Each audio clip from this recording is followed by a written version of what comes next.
Sans sortir la clé intelligente de votre poche ou de votre sac à main, vous pouvez verrouiller ou déverrouiller les portières, ouvrir le haillon et démarrer le moteur.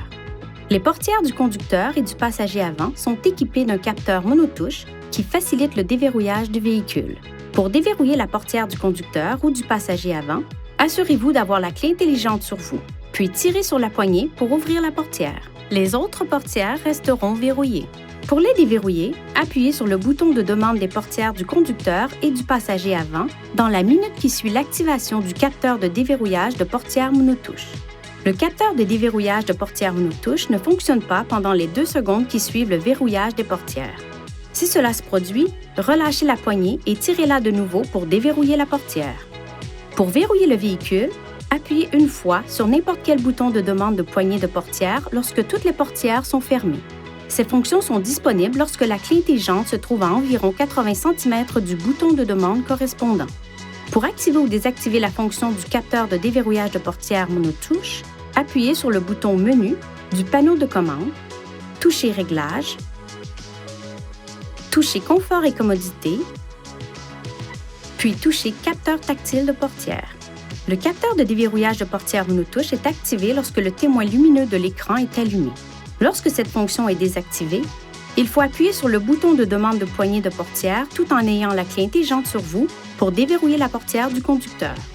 Appuyez de nouveau sur le bouton de demande de poignée de portière dans la minute qui suit afin de déverrouiller toutes les portières et le haillon. La clé intelligente possède des fonctions de télédéverrouillage qui peuvent fonctionner dans un rayon d'environ 10 mètres du véhicule. Appuyez une fois sur ce bouton pour déverrouiller la portière du conducteur. Appuyez rapidement une deuxième fois sur ce bouton pour déverrouiller les autres portières.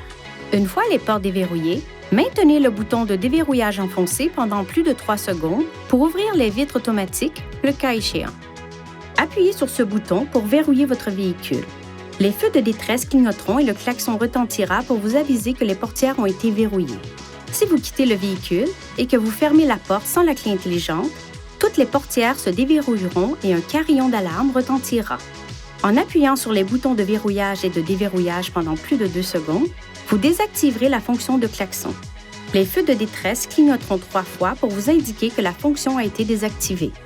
Pour la réactiver, appuyez de nouveau sur les 2 boutons et maintenez-les enfoncés pendant plus de 2 secondes. Les témoins des feux de détresse clignoteront une fois et le klaxon retentira une fois. Votre clé intelligente est également équipée d'un bouton d'alarme d'urgence. Pour activer le système d'alarme d'urgence, appuyez sur ce bouton et maintenez-le enfoncé. L'alarme peut être désactivée en appuyant sur n'importe quel bouton du porte-clés. Si la batterie de la clé intelligente est morte, vous trouverez une clé mécanique au dos du porte-clés.